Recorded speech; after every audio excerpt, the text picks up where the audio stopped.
Kendine var da söyleyekti. Söylüyorsa adam aldı cılış bulmayı da söyleş gerekti. Al söylüyorsa başkası söyleydi. Söyleyen adam tartıyorsa bulmayı. Yok söyleyen adam da özün javaşka hareket turar emas. Негізінен Батмаров Союз безіне бештеп келген саяси да ташалған адам да. Аны адамдар керек, ошону такшалып, ошонун адамдар сабак алыш керек кайрачы.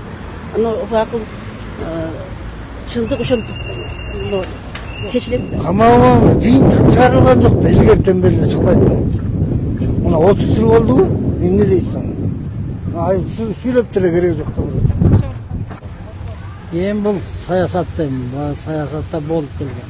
И дагы боло берет мындагы. Эми бул өзү оппозиция болот баары бир. Оппозиция баары керек. Бийликтегилерге да керек, элге да керек. Эми Мадымаров такшалган бул саясатчы илгертен. Onun kamaşını dile gereği yok. Bırak adam жақсы эле жигит. Эми кандай десем эми чындыгында актыкты ак деп караны кара деп айткан өзү бул жакшы болот өзү. Бирок мен чындап эле мына ушул күндө мынтип баягы бир какой-то бир нерсени коюп туруп камап коюшка мен каршымын чында. Ошодан зачем он финашный кереги бар? İşte versin şu deputat bu. Onun ne kereği var? Asıla ver işte. Bardık eder, çulak alıyor, çok asıla veriyor. Bardık asıla otatar.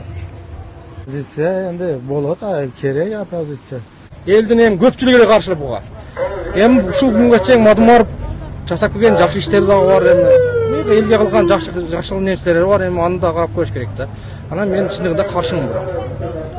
Masalan, азыркы жогорку кеңештин депутаттары дайыма УКМК менен алиги Садыр Жапаров экөөнү угат да. Эч качан бир өзүнчө иш алып бара алышпайт да. Masalan, азыр Адахан Мадымаров боюнча болуп атат. Мен өтө жүрөгүм ооруп атат şu Адахан Мадымаров боюнча. Азыр чындыкты ким айта турган болсо чыркыратып алып туруп камап коет. Бир кичине мынау бир кылган иши менен депутаттардын оозунан чыккан сөзү эки башка болуп атат да. Жалгыз ушул ошол жогорку кеңештин сөзүн угузуп аткан азыр мен Мадымаров деп ойлойм да. Мынау төрага, жогорку кеңештин төрагасына өтө капамын. Бул болсо каякта бир кыйшык оң дейт да, оң нерсени кыйшык дейт да.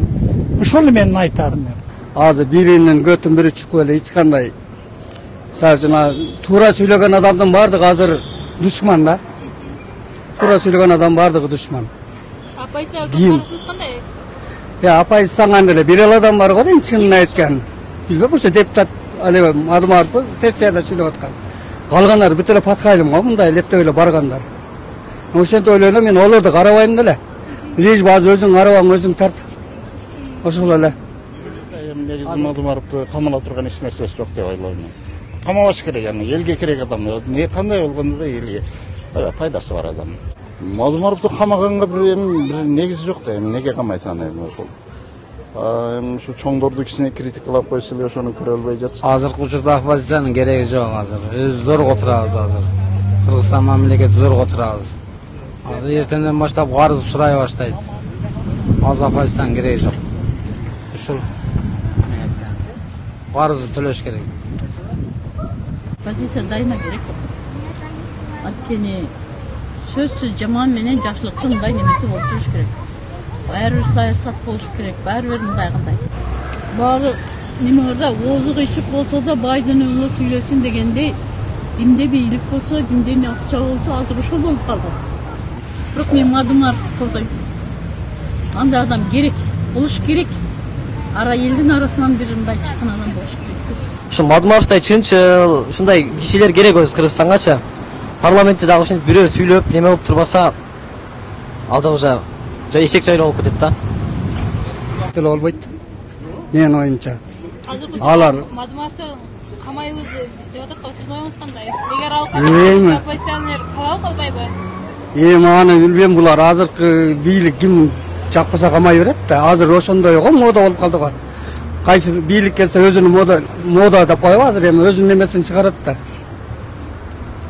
Эми рас камагысы келсе камайт да, булар эми жакпай аткан болсо камайт. ошондо Кыргызстанда түгөнөт да эч ким неме болот. Баягы Өзбекстан, Түркмөнстан болобуз да калабыз. Мадумаровка жете турган саясатчы жок да Кыргызстанда. Эркекчи ачыгын айткандачы. Бар жок нерсе менен коррупция, бар жок менен ушу бир өз күчү менен күрөшүп келатат. Билими менен, акылы мененчи мыйзамды талап кылып. Бирок мыйзам иштесе биз өнүгөбүз. Бирок мыйзамды иштете койбой атат да. Бул мен азыр 1 жыл болду Кыргызстанга келгениме, 17 жылдан бери. Бул жакта баягы мындай понятие менен жашап калыптыр да, элчи бардыгы эле, карапайымы дагы, чоңдору дагы ошондой. Азыр Адахан Мадумаровго бул жок жерден эле жалаан менен буну духун түшүрүш керек, бунун рейтингин түшүрүш керек. Ал жарабайт да. Бул мындай инсандык, мындай адамдык немеге жатпайт да. Мен дагы көп адамдар менен мындай пикир алышып сүйлөшөм да.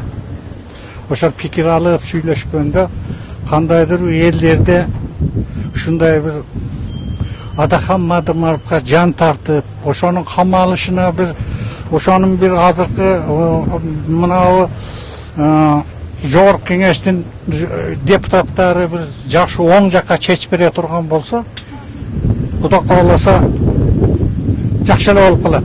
Эгерде сал андай болсо, сал элдердин мындай немеси сал өзгөрүп турат да. Мен ушундай деп ойлойм. Мен ачык айта албайм го. Мен мындай көп адамдар менен сүйлөшсөм, кандайдыр Адахан Мадумаровго ушу жан тарткандай, ушул бир жакшы чындыкты айтып атат эле. Эми кандай болот экен деген ойлорду болуп атат да. Каналга катталып, мага жакты деген белгини басып, ой пикири калтырууну унутпаңыз. Чынында жанды чыркаткан чындык биз менен.